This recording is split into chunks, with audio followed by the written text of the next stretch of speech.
Kumusta mga kabarkada? Tayo pong nagbabalik sa Grow a Garden. At ngayon po mga katropa, dahil short video lang po to. Short lang po to. Dahil po meron na po tayong starfish. Yan. Pero hindi po yan. Look at this mga katropa. Tignan nyo ng maigi. Boom. Ano yan? Ano yan? Guys, naka-trade na po tayo ng kitsune. Hindi po sa viewers, sa mga friend ko lang po. Oh my god. Totoo po yan, hindi po yan dupe. Promise po. Oh my god. Holy shit. Menpaldo. Oh my god. Kahit hindi tayo nakakuha ng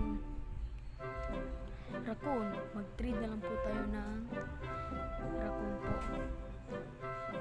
Ano daw? Oh my god, baldo po.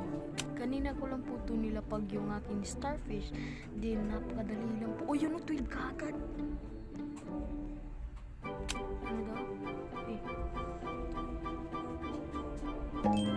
Then, man, gusto mo makipag-trade man? Holy shit. I have kitsune right now, bro. Oh my god.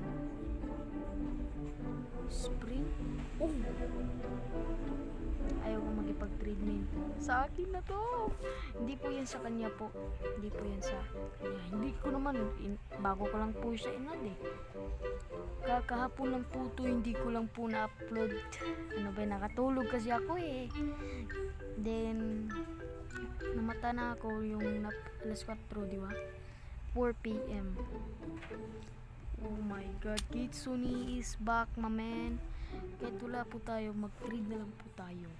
Kung anong gusto niyo i-trade dito, comment down below po mga katropa.